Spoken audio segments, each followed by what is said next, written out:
Are you ready? I feel like I'm ready. Let's do it. I Wait, bet. hold on. One more. Yeah, you're right. Oh, my God. I have never had. That is ridiculous. Yeah, and Woodford. You can hear, the wood just right away. You get it on that. I always tell people whiskey tastes like time. There you go. You can't get it any other way. No? That's 12 years in a barrel. Think about everything that's happened over the last 12 years. Well, you go 12 years. That is pre-iPhone. Yeah. That was originally put into a barrel prior to iPhone. That's amazing. That's why it's the most popular spirit in the world. Did you know that? Scotch is. I mean, bourbon's probably a close second, but you know. Yeah, you got a thong on. Who cares? I ain't dogging the bourbon, man. I'm just saying. It's good. Okay, well, hey, Tony Schaefer, welcome to Street Smart Business. Thanks for having me. And you know what? It feels good that you could share my first moment with me. It's very important. Now, first of all, for a lot of people, you and I have been around a long time together. Who's Tony Schaefer? Me? I'm just some guy, man. Some guy who has learned over the years to be as flexible as possible because the universe loves to throw curveballs. I suck at baseball, but I'm pretty good at swinging at the curveballs that life throws you. So I'm an artist. I am an entrepreneur at heart, and I've done everything from touring with music all over the East Coast, doing photography, videography now these days in light of, not being able to play live music at this current point, but we won't go too deep into that yet. We haven't had enough of this yet. But I've spent some time in the nonprofit sector. I've done some work for, the local county chamber of commerce, which is where we got close. Sure. And that's also a visitors bureau. I've sat on numerous committees for our local cities as far as entertainment, economic development, things of that nature. So I am both a creative nerd and a corporate nerd smashed into one person. That's a lot of nerd. Yeah, a whole lot of nerd. God. I could quote you a ton of Star Wars like right now. Well, what's going to happen is we just got the resume version of who Tony Schaefer is. And now for the next, God knows how long, we'll sit here and BS today.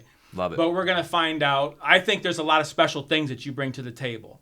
And there's a lot of things about your personality that I hate. Great. Because I'm jealous. Not because I'm just envious of somebody that has that creative ability that it just seems like was not naturally put into my DNA. And if you met my mom and dad, you would know I was not lying. We're talking about beef roast and mashed potatoes 5 days a week growing up. There's no flexibility. There is no creativity.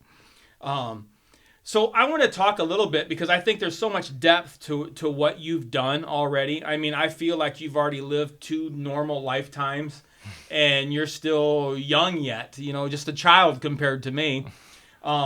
What's it like being on stage and performing in front of, as a musician, performing in front of a live audience?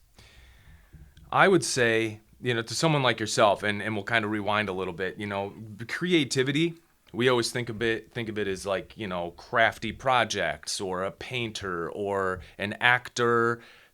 I think creativity happens in every single industry, in every sector globally. Creativity is the ability to make something from nothing, period. True. That is literally in its name, create. Creative, it's not anything lofty or abstract that you can't really grab or touch. It's something that's very real, very much right in front of you. When I play a song, we're making something happen where it wasn't happening before. Right? Something you've never heard before, and we're bringing it to life right in front of you. So it, to me, is no different than when you go and give a presentation on, helping people manage their estate or giving them some financial advice or anything like that. It's game on, and you're creating this future for them or helping them visualize a future that's not here, right? Right. It hasn't happened yet, but you are helping them prepare for something that hasn't actually existed yet, which is their future. So that is a magical ability. But more specifically, music is very special. It is magic, and I'm not really superstitious in my life or anything like that, but I very much believe that when you go and you play it right, and you get that whole audience together, bumping together, nodding together, singing together, That kind of unification, to me, only happens in churches and things of that nature. When you really bring people together for one cause. I've played shows where at the end of it, someone with a handkerchief around their head, obviously going through chemo, comes up with tears in their eyes and they're just like, thank you. I needed that. Well, That's for 3 magic. minutes and 30 seconds, all life's bullshit That's right. is gone. Gone to the side. Mm-hmm. And all of the, we're so segmented today in society. This group, that group. And all of a sudden, for 3 minutes and 30 seconds, we are all together. All life's bullshit's on the side. Yep. And everybody's got a unified vision, a unified thought, and we're all on the same page. That's why musicians and artists believe in world peace. Not everybody does, and some people think it's a crock of shit, but musicians have seen it. We've seen world peace, even if it is for 4 minutes and 12 seconds. We've seen it in a big so you're always room. going to last longer than 3:30. Yeah, well, I try to keep it around that 4 minute mark, but that's just industry It's a lofty standard. goal, my friend. Lofty goal. But So let me ask you this: you've performed as a solo person up there all by yourself, and you've been part of several musical groups. Correct. What's the difference? Well, carrying the entire show on your shoulders by yourself is definitely a different beast. I'm trying to think of the right word for that, because all eyes are on you all the time, from the beginning of the song to the end of the song, but the performance keeps going when you're done with the song. You watch a master. Let's talk real master. And I always talk about James Taylor because the dude has been killing it since 1966. He might not be your cup of tea. It might make you think of like your mom or a grandma's music or something like that. But Flower Child Aunt. He's legit at what he does. And that's because the songs are good. He plays them well, and he performs them well. But in between is where it really counts. And that's the difference. If you're a really good solo artist, you better be talking to that audience, and you better be captivating, telling stories about, well, one time me and Jim Croce in 1976, people are interested in that. But when you're doing it with a duo, all of a sudden you have this energy to bounce off of. And then the 3-piece, 4-piece, 5, I've played with as many as 11 people, 12 people on stage, and that energy is very different. It's a group project, and we're all rowing the boat together. So I think it's easy. I always prefer to be in a group if I can help it. Just for that reason. I love teamwork. I love everyone working toward a common goal. There's that world peace thing again. I'm sure that's not the last time I'll bring that up. But I love it when everyone works together for a common goal, and it's very clearly defined roles and hierarchies, and everyone knows why they're rowing and when they're rowing. And you get there on time, and it's a beautiful feeling. Well, we're here on Street Smart Business podcast. Yes, sir. And what you do on the stage is probably what most business people or entrepreneurs struggle with the most. Yeah. And that is in 3 minutes and 30 seconds. I still believe you're a short time man. I have a few. You can connect. You can be transparent and authentic. And then you can get buy-in back from your audience. Yeah. What's a sales process? Authentically you. Always. It's the same thing. It's the same exact thing. And that was something, as soon as I started working at the Chamber of Commerce and all these businesses are coming in, everyone's got the same sob story. It's not what it used to be. The sales are down, and even when they're up, they're not up as much as they used to be. And I think it's, again, flexibility. That's why that's the first thing when you ask me, who am I? You have to be flexible. In music, we call it improvisation. Improv means I generally know where the song is going, but for this few seconds here, 30 seconds, I'm going to play whatever I want to play, but I know where we're going still, right? So with business, if things are down, what are you doing? What are you not doing? Gauge what has changed for you over the last year, and then look at what other people are doing that's successful. Tony Robbins is awesome with that. He says, unabashedly, look at someone else who's doing what you want to do and structure yourself after that. And music is the same way. When you first pick up a guitar and you start playing, you're not just making up your own music on the spot. You got to learn your Jimi Hendrix and your Metallica and your Slash, your Garth Brooks, or whatever music you're into. You have to learn other people's music first before you can start creating your own. And so with business owners, I think a lot of them get comfy. They fall into the same old routine year after year, and they expect that same thing is going to work, and it's not. It takes engaging with your customers. It takes not selling. It's just being yourself, but also being flexible, because your customer base is going to change. The economy is going to change. It's the same exact process.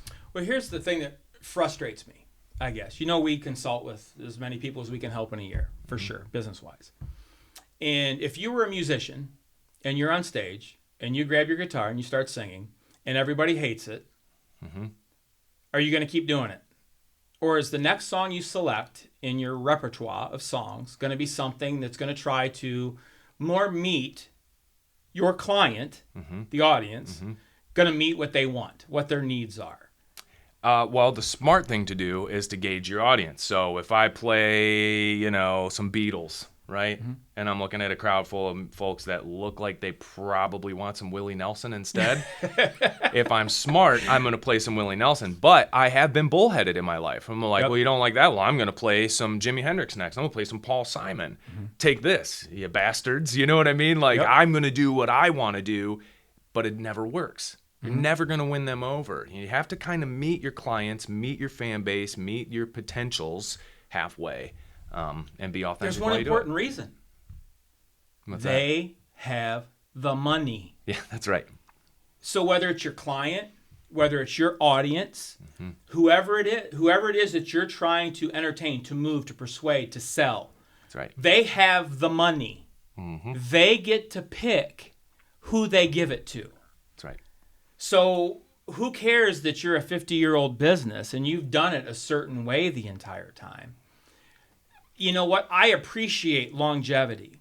I appreciate consistency.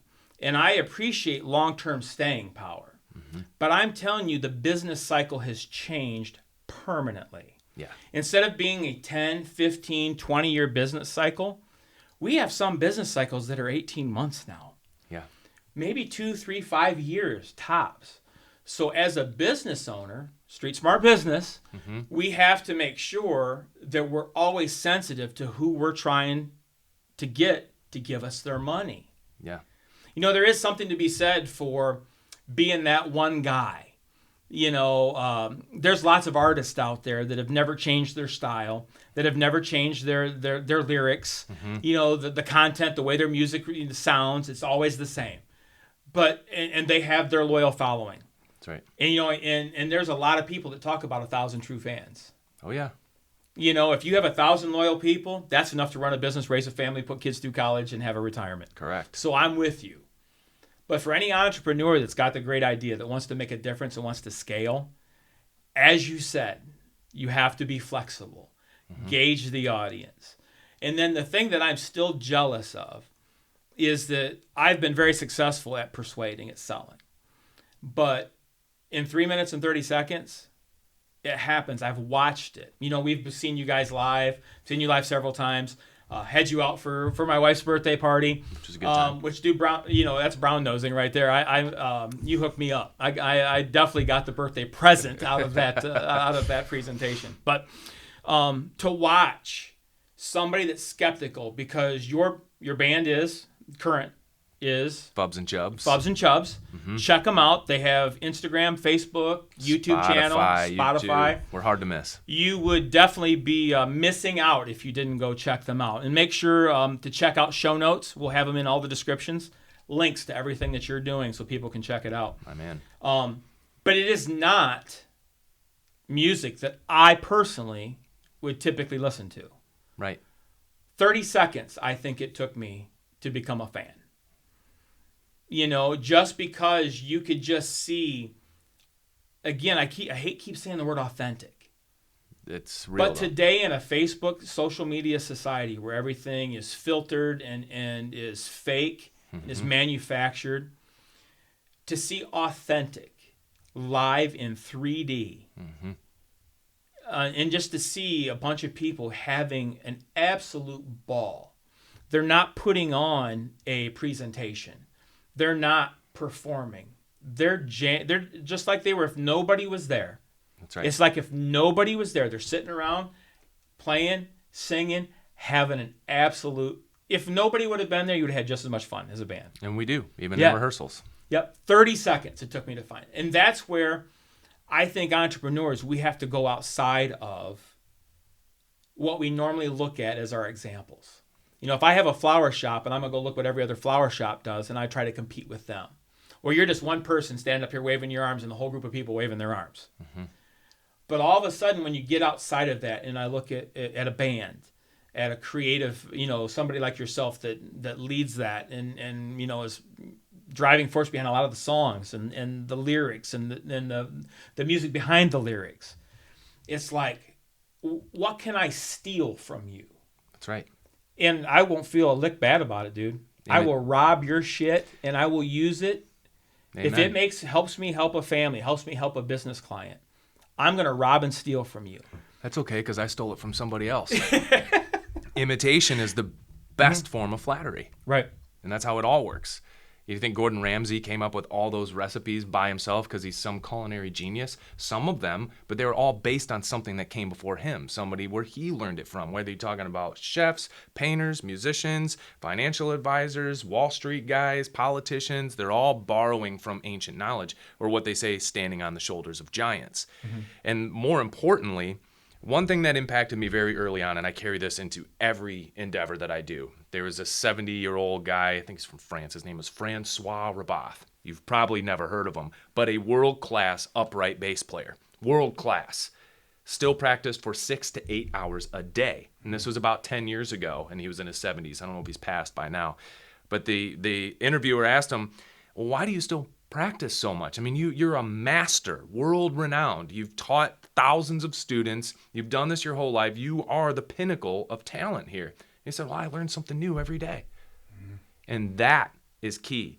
Learning and being excited about learning. If you're a business owner and you just can't get the motivation to get out there and sell houses, if you don't have the motivation to get on Facebook or hire a younger cat that's going to do your Facebook and get out there, and if you're going to curmudgeon your way there, I don't do the internet, well, then have fun being in a museum, because you ain't going to make it. Right. You have to learn and learn. The learning never ends. It never ends. And if you're not advancing your knowledge on your given topic, bury it and move on. Find another topic that does excite you so that you can just continually cram this machine full of something that's going to be useful. And then you add that flexibility that we've been talking about. And that, I think, is going to carry people into the future. And one question I do have, you said the life cycle of a business can be 18 months. Do you mean that's from start to like exit strategy? People are starting and then selling businesses? I don't mean exit by choice. I mean, you're done.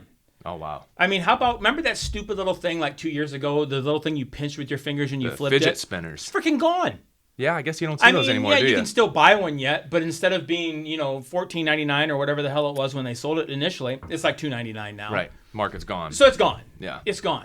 So there was a great idea, came up, sold, maxed out, gone. Wow. Yeah, I guess that's true. How many rotary telephones are you using? How many cars are driving around with carburetors right now? We are in the dislocation time of the most crazy dislocation time that we've ever had in history. I mean, there are people, especially with tech in AI and tech and all the things.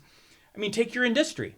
Yeah. I mean, I listened to a bunch of interviews of different musicians talking, so I wanted to have a little more depth. Smart. And they're all complaining about they don't make any money selling songs now. Tough shit. The industry technology took. Their business model is gone. Yep. So where's the money made now? Merch, touring. If you can get a bunch of streams on Spotify, that's great. Spotify gives you like 0.00001 cent per stream. To the tune of like even Pharrell ain't making the kind of money he needs to make off Spotify. And Pharrell should be making hella money on some Spotify, you know what I mean? But he's not. So you just got to be creative. I think, YouTube streams, if you're making video content, musicians are interesting people. For sure. Artists are just interesting people. For sure. Our diets are more interesting than the average person. We've traveled. We've met tons of people from different religions. Our sex is more interesting. It's just artists tend to venture way outside of the boundaries. But typically people only get one little slice, and that's their musical slice. Right. In this day and age, with the influencer age, if you're not making music and video and art and starting your own clothing line if you're not branching out in what they call moguling up, if you're not trying to become some kind of mogul on your own smaller scale, then you're failing. Yep. You're antiquated. You're basically a Civil War reenactor. And that's me. I have 20 years in music. That was my life. I missed out on thousands and thousands of dollars in 2020 because I could not play live music. Right. And that affected my bottom line big time. Sure. And that's just from the live performances. That doesn't even count all the other things that I can do to make money from music. But I had to be flexible. And I thought to myself, well, photography, videography, this kind of works. And now I can marry those two things, though. Sure, right. And I've also been a salesman, so I have a bit of an acting, right? Mm-hmm. And I say if I wanted, I could be very dramatic and we could take this in a different direction. But so you mix all these things and you forge ahead. And I might be wrong. I might eat shit and eat crow in a couple of years. And I might be like, well, I did all this and it didn't work. But there's that flexibility. Mm-hmm. Keep learning, keep being flexible, keep moving on. And that is numero uno, because it ain't going to go back to the way it was, ever. Right. And, the surprising thing, and this will be my last comment on it, is we've been told since the mid-'90s that the internet was going to change everything. And then now we're looking at it and everyone's like, well, the internet's changed everything and we don't know what we're going to do. It's like you're acting like this blindsided you. Right. They've been telling us for almost 3 decades. Christmas comes every year, dude. This we knew it was not coming. A surprise. To be like, oh my gosh. Well, it's like we knew Right. that it was going to change e-commerce. It was going to change communication. It was going to change music and television and movies. We knew this was coming. But now all these industries are like, oh, Lordy, like, what are we going to do? And it's like, well, you should have been thinking about that for, 20 years. Right. Now, so much we have to get into yet. I mean, we've been rolling along here for, I don't even know, half hour already, either. and we haven't even scratched the surface yet. But there's a few things that I personally am just super interested in. How do you write a song? How do you write a song? Like you've written a ton of songs. I know you have credit on a bunch of songs. Mm-hmm. How do you write a song? How do you write a song? Well, this, and I'm going to bring up Willie Nelson again. He said, you got to just follow some formats, right? And Willie Nelson, I think it was Conan or somebody, he's like, I could write you a song right now. It might not be any good, but I could write it. And there's a formula that it follows, it's just like an essay. If you're writing an essay for college, you have your thesis statement, your introductory paragraph, your body of evidence, and then your closing statement. Songs work almost the same way. You have your intro, your verse, maybe a pre-chorus, your chorus, another verse, chorus, maybe a guitar solo, and then a few more choruses and you're out. There's a variety of different structures, but they're basically templates. And so then you just have to listen to the universe, God, the muse, whatever it is you believe in, where it comes from. But I don't personally like to take ownership over ideas because they come to me and it seems so involuntary. It's like shitting or breathing or something, It's just like happens and all of a sudden you're like, oh, that's cool. I kind of hear this in my mind, but it feels like a gift. It doesn't feel like something that I had to churn and like work over. The moment of inspiration comes and it's free. It's a free gift. Now, do you notice that you're in, like when that comes to you, is it like you're doing a similar thing? Is it something you put yourself in a position to welcome that? Or is it something that is not like, you're not calling it, you're not manufacturing, it's just, you have to be open when all of a sudden you could be driving down the road. You could be picking your daughter up. You could be working someplace on a gig, and all of a sudden it just comes to you. Is it random like that, or is it something you put yourself in the right state of mind, the right position to learn it? Sometimes it's really inconvenient when an idea comes. You could be shitting and you don't have a pen or paper next to you, or you could be doing the dishes and you're like, oh, and then you have to, it's that thing, when you're trying to remember someone's phone number, 419-688, 419, and you have to kind of like keep it in your mind so you can get to a piece of paper. But the biggest catch is that you have to be ready for it. Mm-hmm. And you have to massage it and exercise it out. It's like dough. And you get all your dough like kneaded out and spread out. And then don't overthink it and don't over-edit it. And I think this applies to business ideas. This applies to everything. In that moment of inspiration, get it all out of your mind. It's like mental puke. Just like get it all out and then wait, 24 to 48 hours and then come back and start sifting through with a more analytical mind, like with your red pen and your scalpel, and you're cutting things out like, that's no good, this is no good. And then you start to sift through what the central core idea is so that you can build on that. But you have to be ready for it because it does happen at really inconvenient times. And you have to then do it enough to recognize when something is a good idea and when it's not necessarily a bad idea, but it's not the core idea. You know what I mean? You might catch a line like,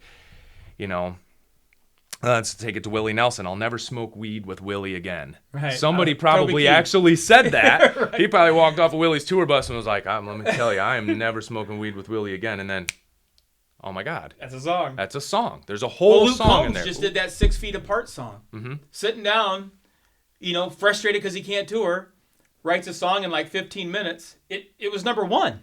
Yeah. Number one. Because he couldn't write. Yeah. There's been so many songs about writer's block. Yeah. And it's just, but you have to be able to extrapolate on it. So if an idea comes to you, I'm never going to smoke weed with Willie again. Well, how many different things can I say that then lead me back to that punchline? It's a good punchline because there's like 7 different things, funny things that you can say to get you to that same destination. Right. That's how you know it's good, because you can approach it and look at it from many different angles. And that kind of works in business as well. You know it's a good idea when you can come at it from a variety of angles. But if you can't, and it's just kind of the standalone thing, well, then you know it's just a branch of something bigger. And maybe it needs more development, if that makes sense. Now, do you have, like, when you're writing a song and you have what you've built it, you had the raw idea, you've waited, it's been weeks, you've been sifting through it, keep coming back to it, touching up. Do you test it and then switch it up and test it again? Or is it once it feels right, once I know it's right, that's the version? So talking about how do you know it's done? Yeah, like it's ready to ship. It's ready to put out there. You don't. There's always a little bit of variance in that, like when you're done. But I took some notes from Prince. Later in Prince's career, I heard, and this might be an urban legend, but I liked it, so I'm going to stick with it as truth, is that he only listened to his own music. He didn't want to be influenced by anything else. So when I'm creating a song, I'm working on one right now. It's about if the world is going to end, then I'm going to throw a dance party while it's burning. Because how else do you want to go out? I ain't going to be shitting my pants underneath the table being scared. Let's dance. This is it. This is the big moment, Right. So I'm only listening to that song right now. I listened to it 4 times on the way here. And I made it a week and a half ago. So that's the only song I've been listening to on repeat for a week and a half. And then you start to visualize, you hear things that aren't there yet. You're like, okay, take notes. Next time I'm in the studio, I'm going to take this out and put this in there instead. And you build. But as far as testing it, I tested on my bandmates. So that's another reason why I like working in the group is because I can bounce it off them. And if they send a text back like, holy shit, dude, then it's like, I know it's good. If they're like, oh, that's sweet, man. Right. Okay, that's like mom being like, that finger painting is very nice. We'll put it on We're the going to put it on the fridge, right? The side, that's not what you want. That is not what you want. You want somebody to be like, oh, damn, that's great. I hear this, and I'm going to play this and do the sax here. Like, you want that kind of feedback. Because sometimes you can't judge for yourself. You're too in it to have a true perspective of it. Well, the thing that I think, again, trying to take it back to the business aspect, is that, if we even take our local businesses, the typical small business who, irregardless of your politics, governed to wine is screwed in the state of Ohio. I don't care who you are. I don't care who hears this. Yep. Dude crucified small business. Yeah. Okay. So all of a sudden I'm stuck in my business, and let's just extrapolate the example. I'm second generation. I'm taking over from mom and dad. And they've always, we own this machine shop, and we've always had the same customers. We've always made the same raw parts for these machines, and we've always shipped them the exact same way. But in the back of my mind, I know there's something else. But yet I'm stuck here because I still got my 60 hours that I got to put in, making widget A all day long, shipping widget A all day long, doing the same thing we've always done. But I had this nagging urge in the back of my head. Now I'm preaching to myself here a little bit because this happens all the time. What makes you able to give that nagging urge, that gentle push you're getting from whoever, wherever? What gives you the strength, the focus, the certitude, whatever you want to call it, to follow it, to stop what seems to be what everybody thinks is the right thing to do, the right song to play, the right music to write, the right product to make, the right product to sell, and give attention to that nagging, burning idea that keeps banging in the back of your head? Because I'm telling you, 9 out of 10, probably 9.5 out of 10, businesses suppress that, knock it down, go away. And then 3 years later, you hear from them, oh, I thought about that 3 years ago. Dude, I could have made that 3 years. That was my thing 5 years ago. Mm-hmm. Hell, we even had one we even roughed out and made. Mm-hmm. But they didn't do it. So what is how do you go from, you have you guys, we all know the songs that everybody wants to hear, your loyal following. Mm-hmm. But you're writing a new song. Mm-hmm. What gives you the comfort to move from the old standby, the ones you know are going to get the response, the one you know are appreciated, and venture out and focus and put resources, time, love, money, emotion into that new song? Because I've publicly fucked up a ton in my life, and I'm not scared of it anymore. Mm-hmm. People are so afraid of judgment. They're so afraid of failure. Even as a photographer now, people don't want their picture taken. They hate it. Oh gosh, and it's this superficial thing that we have. I don't want anybody to know that I'm human. I don't want anybody to know that I'm as vulnerable as anybody else. Right. Whether you're Bill Gates or you're some homeless crackhead on the streets, like, you shit, you eat, you sleep, you breathe. You are a human being with blood in your veins, and you are going to fail. And as much as we all want to be king badass, all-star quarterback, or like head cheerleader, we all want those types of high-level, high-visibility things, and we want to look good and successful while we do it. We all kind of want that. Even if somebody says, oh, I don't care about that stuff, bullshit. Everybody wants power. Everybody wants a degree of respect and some sort of like dignity, you know what I mean? But that's hard-earned. The people who really have it, they busted their ass. Mm-hmm. And busting ass doesn't just mean I'm digging and shoveling and plowing. Busting your ass means you fell and bust your ass. You scraped your knees. Yeah, you got scars. Mm-hmm. And that's the only way to get there. And trust me, I grew up, and this isn't a dog on anybody or anything, but I grew up in the Midwest around a bunch of like farmer types who was very much play it safe. Play it safe. Don't spend too much. Don't dress too crazy. Don't mouth off too loud. Don't say this. Don't do that. It's very much a fenced-in sort of thing. Sure. Don't do this. Don't do that. Don't do this. Don't do that. Same here. Big city. Oh, no, big city ain't for me. But it's like, do you know? Right. Have you lived there? Take 3 weeks. Go live in Manhattan. Prove it to yourself that it is, in fact, not for you. Otherwise, you can't say it. But I grew up in these very fenced-in, safe places. But the only thing I ever wanted to do is it's like I wanted to be that skydiving instructor when someone's holding onto the edge of the plane and they're just like, I don't know if I'm ready. I don't know if I'm ready. Boom! Shut up and do it. You might fail. Well, skydiving's a bad example because if you fail, there's probably not a second chance. There's probably a better analogy there. But you know what I'm saying? Like, you are going to fail. You're going to fall down. If you have a business idea or you want to try, hey, let's bring in a new hire to do some outside sales for us. And I'm like, oh, God, I don't know the books and the money, the payroll, and blah, blah, blah. You don't know until you try it. And if it fails, then you can check it off the list and feel good about it. Failure is good, and I mean, that's direct stealing that from Gary Vee. There's that imitation thing again. Absolutely. I will directly steal it from that dude because you have to get your ass kicked a little bit. Mm-hmm. Otherwise, how the hell are you going to know what works and what doesn't? So for those small businesses, again, musicians, my people, like, I go online, social media, and there's a bunch of whining like, oh, I miss shows. I miss my fans. I just am alone in my room, and I watch too much Netflix. And well, you're not trying. Right. Coronavirus. Right. Our governors, our state leaders, health departments, whatever your opinions on this whole thing are, all of us got our asses handed to us this year. Mm-hmm. Every single one of us. But you know what? I've seen some shining stars come out of this. I've seen some people that just like, you know what? No, I'm not going to do this. I'm going to start a new business. I'm going to start a new venture. I'm going to spend more time with my kids. It's not always about that hustle and churn and money making. Some people found themselves this year. Some people reconnected with their families and stuff. It's been good. Yep. But those are the flexible ones. Yep. Get your ass kicked, brush the dirt off, and try again. That is timeless. You go back to Egypt, there's probably some old guy sitting in front of a clay pot who'd tell you the same damn thing. Fall on your ass and get up and keep going. It's not new, but for some reason, every so often, even myself, we all need to be reminded of it. Well, I can think back, and again, a lot of what we call scars are what our impression of what the world, the group think is about us personally and what we just did, failure, success, whatever. Yep. And there's nothing that I can say that builds character more than surviving humiliation. Yeah.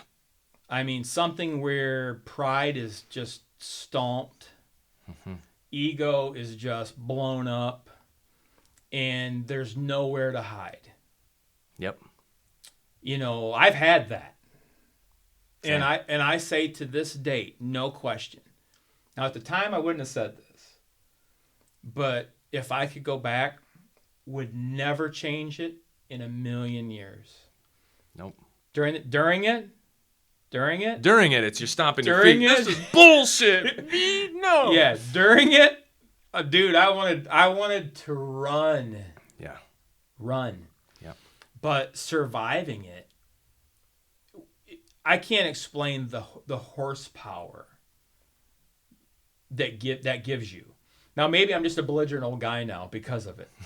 Maybe that's the case. I don't think so, but at the same time, I just don't care anymore. What you think, what the public thinks, whatever, could care less. It's all about delivering value, delivering connection, delivering peace, delivering safety, delivering, financial security. All those, that's all I care about. And if it pisses you off how I do it, I could care less. right. If you don't like, you're not my client. I'm not for you. Guess what? There's 80 million other people that you can choose from. That's right. Okay? I know based on my scars, my skid marks, my bumps and bruises and broken bones, I know exactly who I'm supposed to be and what I'm supposed to do. And as an artist, I think the other thing that, again, I've done a lot of public speaking, obviously. Mm-hmm. And when you're in front of that group, you're ultimately at your most vulnerable spot. Yeah. And what 90% of speakers, or I see a lot of musicians do it too. Now, you guys are gifted more than us speakers are. Mm-hmm. Debatable. Is that you seem a lot more willing to let the heart out. Musicians do. Most of the speakers of any quality let the heart out. That's right. But you can go back when you get down to the mid-level, the regional, the state, most of you're getting a rehearsed story. You're not getting a window to the soul. That's right. You're not getting who I really am. You're not getting my imperfect self. You're getting my factory-created, 1,000-time rehearsed presentation. So to this day, I have yet to ever prepare for a speech. I've yet to ever write a note down. I usually don't even think about it until that day. And when that day comes, what I try to do is I look up people who would probably be there or people like them, and I look into what their life's like. Mm-hmm.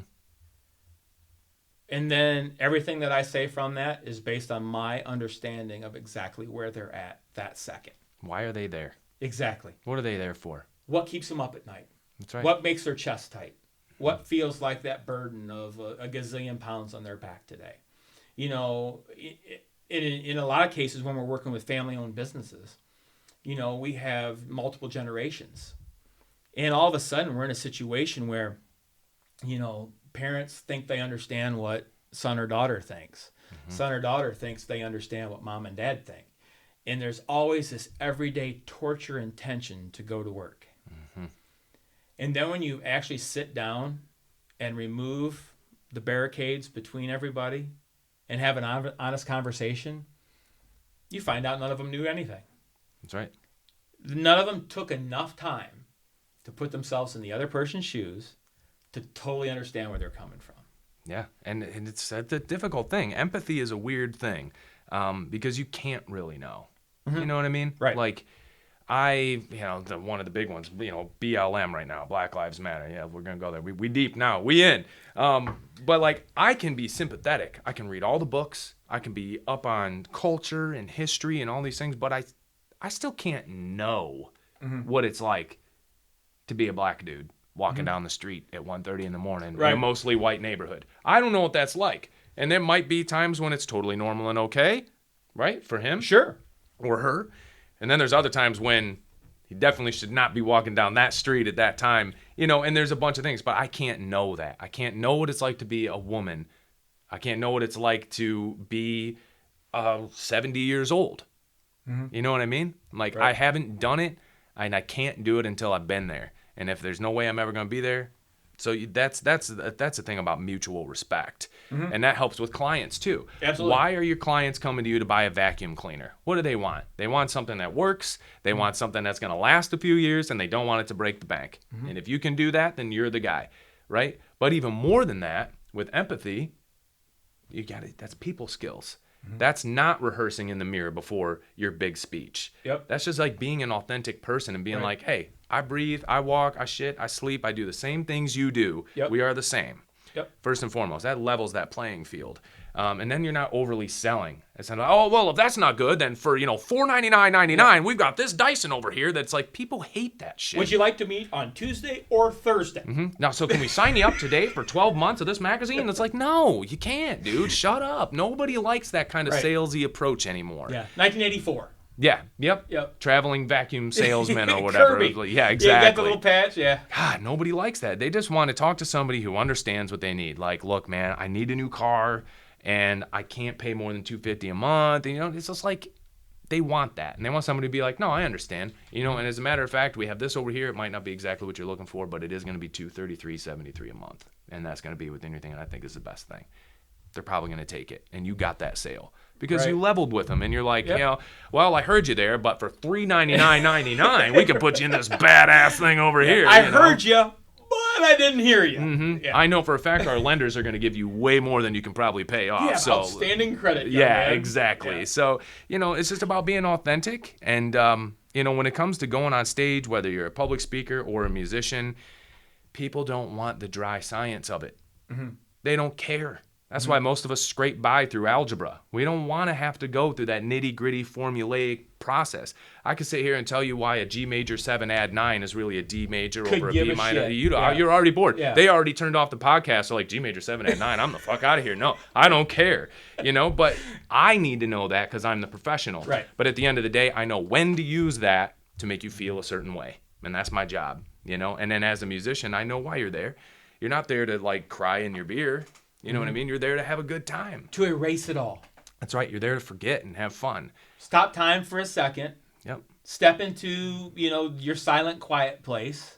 Yep. That equals fun, understanding, connection. But if you're a singer-songwriter, just you and an acoustic guitar, and it's a small room and it's very quiet, well, that might be a time to feel a little sad, to reflect on some things. Right? You know what I mean? That's true. Because everyone's there with you. They call them listening rooms. Yep. And that's like you're there to think about death. You're there to think about loss and love and interpersonal connection. You're there to think about those deeper, more quiet, contemplative type things. But if it ain't that room, don't do that. Because if it's a rowdy room and like before you played, they got the jukebox blaring and they're throwing darts and shooting pool. Jukebox heroes on four. You're not going to win them over with those songs. You better have come prepared with some AC/DC or some shit they're ready to get down to. You know what I mean? That's just the law of things, But it's knowing, but that, to me, it's about knowing your client. Why are they there? Why are they walking through your door? Yep. And then not only that, but where the trend's going. That's the other thing we talked about. You started with you're dreaming about something bigger. You're dreaming about something else. And listening to that is knowing where the trends are going, and that comes with research. That comes with that learning part that we talked about earlier. Music is different now than it was in 1982. 1982, you start a band, you play your ass off. Maybe an A&R rep is going to find you and be like, you guys need to come to New York, Sonny, and I'm going to chomp on my cigar. I'm going to make you $1 million. That shit's gone. Yep. It ain't like that anymore. Now you got an iPhone and a good microphone. You don't need them. And you're either interesting or you're not. Exactly right. That's it. And that's the same with business. You either sell something that is valuable or you do not. And you got to decide for yourself, and you got to put that out there and know your audience and know where the trends are going. I can't tell you how many people won't even go on the internet. My time at that chamber, I'm a little bitter about it, if you couldn't tell. So many of these business owners are, I don't do this, I don't do that, I'm not on the internet. It's like, well, Indiana Jones will see you in the museum there, buddy. I hope you like that where it's going, because you can't fight this. No. Now I have a selfish question. Okay. And I'm going to make it 2 parts. Okay. What is your very most favorite song to perform that's yours? That's mine, okay. And then, if you could cover anybody, who's your favorite artist to cover? Okay, wow, those are going to be very different things. I figured as much, but I was just curious. It's a toss-up. Again, it's contextual. So if I'm by myself, there's a song I wrote about 10 years ago now called Sisyphus Stone. And it's about kind of humanity as a whole pushing the rock up the hill for all eternity. Like we keep making the same mistakes over and over and over again, whether it's 2,000 years ago or today. That one's really good because if it's in the right room at the right time for the right people, it's a really impactful song. And I've seen people really react to that one and appreciate it as much as I do. Because again, that was a gift to me from the universe. I didn't write that song. It came through me. I was like an antenna, right? Yep. The other one is more fun. That's from Fubs and Chubs. It's called Let's Have Sax. I really wanted to highlight our saxophone player, young cat, really, really good. And I loved the play on words, where you're talking about the curves of the saxophone. Let's have sax. It's a little pervy, but it's a lot of fun. A lot of fun to sing as well. So Let's Have Sax by Fubs and Chubs for sure. I always have a good time. And if I could cover anybody, it's got to be that James Taylor, man. If I'm by myself. Now, I've never heard you do James Taylor. Really? No. He's like...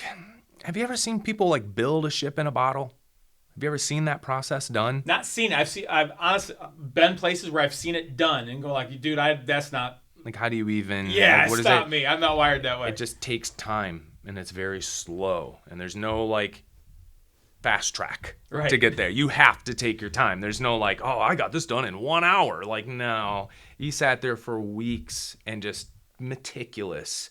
And that's how I view James Taylor, and that's why I play R&B funk music, and I love hip hop. Like I don't really listen to Americana roots country type music as much anymore, but even despite that, I love those master craftsmen. It's very old school. It's not power tools. It's like old hand tools that you made yourself kind of building, that kind of feel. That's what I get from those old school cats that like I just don't see it in modern music anymore. And if I do, it's in a different context. So those are the answers for that. I understand. Now, if you had, looking at your performance career going forward, we sitting here today, we know what all's happened the last 8 to 10 months. We get it.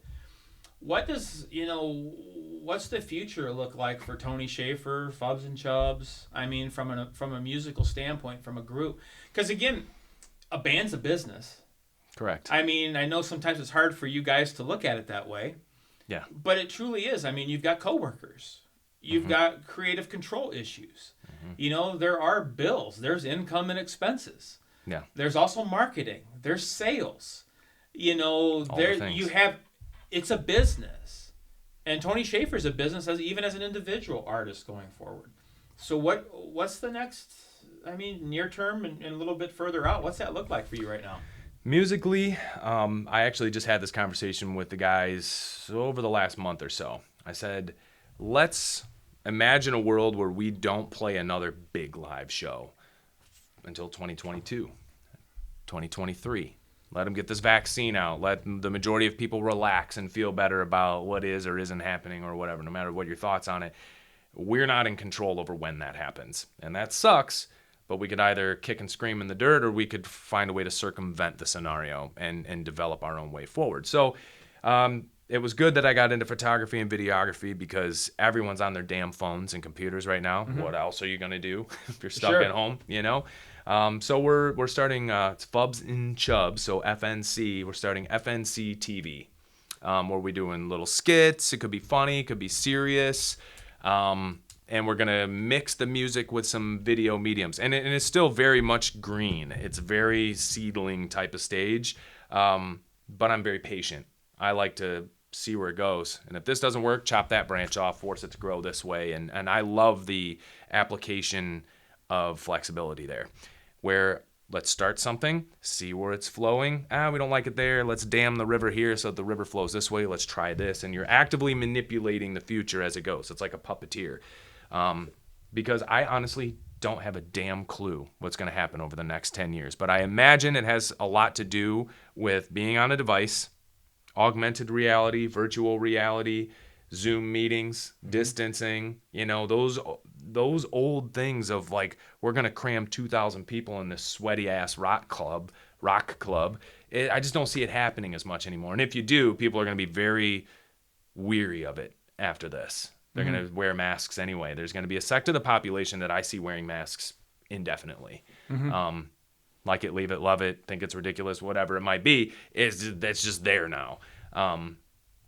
And so where do I see myself as an individual? I just see myself being flexible and just taking notes, being observant.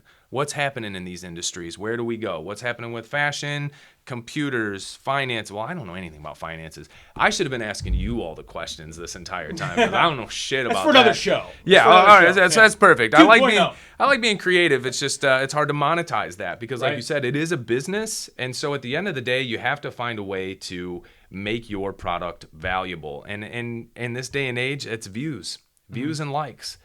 And whether people say it doesn't matter how many likes you have on your Instagram, honey, it's like you're still important to me. Like, no, it kind of fucking matters in a way, you know. Like, and it's not the end all be all. It doesn't make or break you, but that clout and that momentum that helps things, you know, and it legitimizes whatever it is you're doing. You know, crossing the 1,000 likes mark for a band is a pretty big deal. You know, or any even small brand. Like my girlfriend started like a women's boutique, lingerie, pajamas, that type of thing. We're almost to 1,000, I believe, likes on Instagram, Facebook. When did you start it? She started out, I want to say July. Well, August. Hey, thanks for keeping me in the loop on that. I appreciate that. Well, I figured that you'd look really good in that lingerie. Dude, I own that. I bring it. If you do not want to sell something ever again, you know, allow me to be your model for that. For sure. Yeah, but it's hard. So the best advice I could say, I'm not even sure if you could call it advice, but it's just to be very, very flexible. Don't get stuck in your ways and say, like, you know what, damn it, no matter what happens with this, like, we're going to keep going the way we've been going. Like, that's a death sentence. Like, that might work for some, but it ain't going to work for everybody. It's not a blanket thing like, stay strong, America, and just keep doing what you do best. Like, no, take some damn notes, look around, see how things are changing. Right. Because, again, the internet's still new, as they say. Well, since the internet, that's like, the internet's been here for 30 years, man. This ain't but it's new. still like a minute, though. Honestly, it's in the grand scheme of things, yes. Same as cars, though. Yeah. Cars were about 100 years ago. Yeah. And that's a very small blip in time when you go macro. But when you go micro, I mean, 30 years is most of my life. Sure. You know what I mean? Yep. So, like, it ain't new in a way, you know, so on that micro thing. So, but people have been warning you. So listen to the trends. And I know as we get older, we tend to get more conservative. We tend to just like shun the young progressive crowd because they don't know and they want everything faster and they want it now and they're all distracted. That's an interesting point to bring up is that I think it's in ancient Greece. I forget who said the quote, but they talked about the young generation is too distracted with their newest technology and socializing with their friends and da-da-da. But then you fast forward like 1,500 years and the old guys are still saying the same shit about the young generation. Yep. They've always just been like, you want it now and you want it fast. And it's like, well, Earl, you were the same way when you were 17. We all do that stuff. So don't be a curmudgeon. Don't get stuck in the mud. Be flexible because things are always going to change. That's the one thing life does the best is change. And sometimes it's over a long period of time and sometimes it's instantaneously. And that's the most important thing you can do. So what am I going to be doing? Being flexible. Right. That's it. Well, one thing that as I think about, I've obviously too had to do a bunch of presentations over this last 8 months via Zoom. Via Zoom? Yeah. How is that? I freaking hate it, dude. I bet. You know, I'm nothing, I just have a unique style about how I do things. And mine is all about making that true connection as fast as possible when I'm in front of a group. You put that screen in the middle, and you eliminate 90% of Eric from the presentation. Could you have sex with somebody through a screen? No. You can't, right? You could, but yes. Sex is great. Yes. When you hear the other person being like, oh yes, this is great, please more.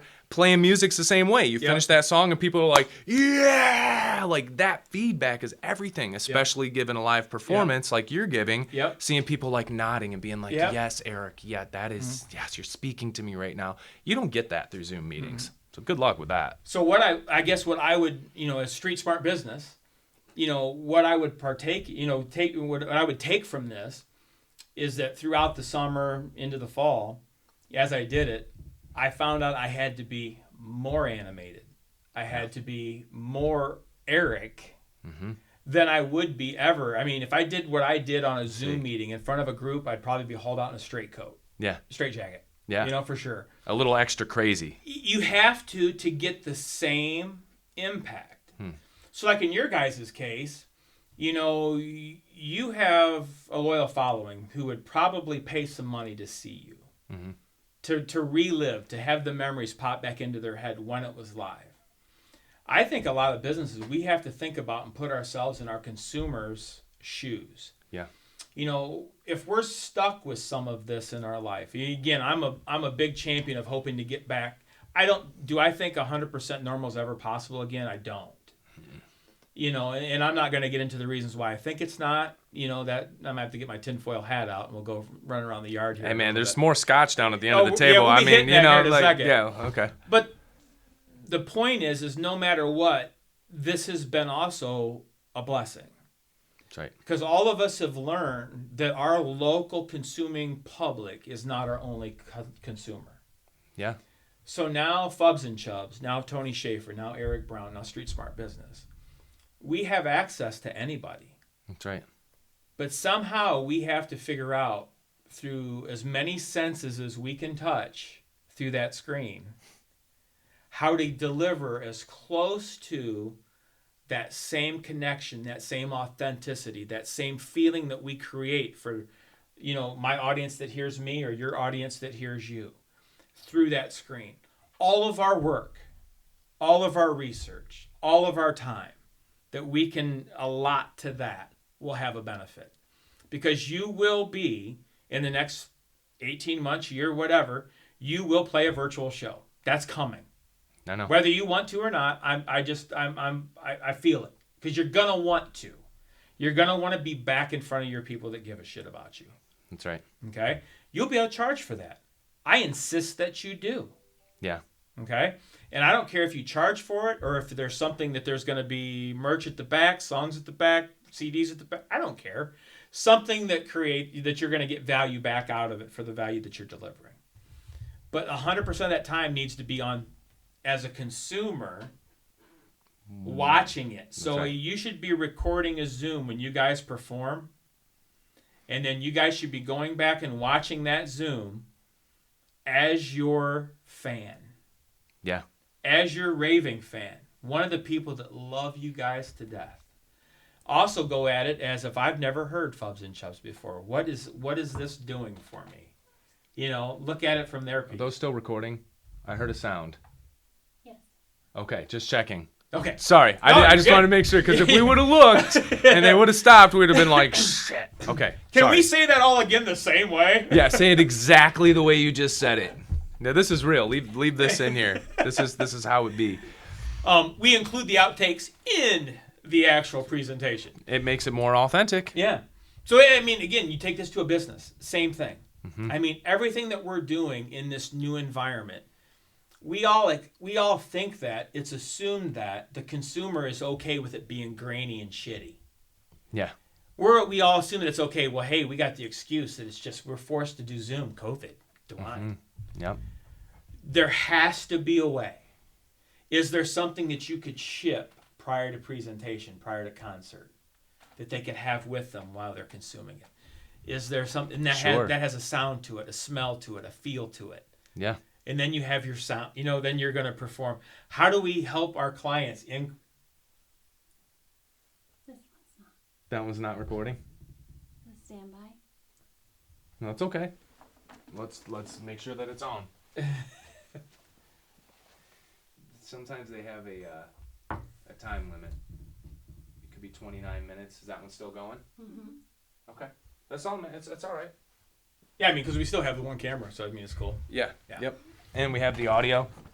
And yeah, there's ways around it. Yeah. So it's all good. So whoever edits this one, good fucking luck with that. Yeah, hey, that's the flexibility though. That's Right. why the creative arts, while we're on it, the creative arts should not be cut from high school for this reason. Because in manufacturing, if someone F's up on the line, somebody's missing some fingers or some thumbs. That is bad. You don't want to F up on the machine shop, like assembly line, right?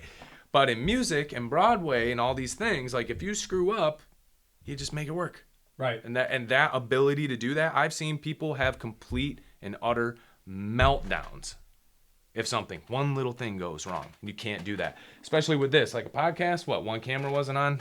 Who gives well, a shit? who gives a shit? The conversation's good. I think there's great information here. Like, You're doing a great job as the podcast Oh, leader, well, by the way. thank you so much. Let's break that fourth wall. Let's just say it. Like, you're doing a great job, I mean, man. I feel like we almost need to hug here at some point. I mean, you know what I mean? It's we're close. We've been playing footsie under the table the whole time. The foreplay is maxed out. I think I've gotten as far with the foreplay as I possibly can. You know, I'm into it. So, why don't we? I want to refill my bourbon glass, and then I want to get into the photography and stuff like that. So, can we take a 2 minutes, fill up, and then get back to photography and your video production company and stuff like that? Let's try it out, man.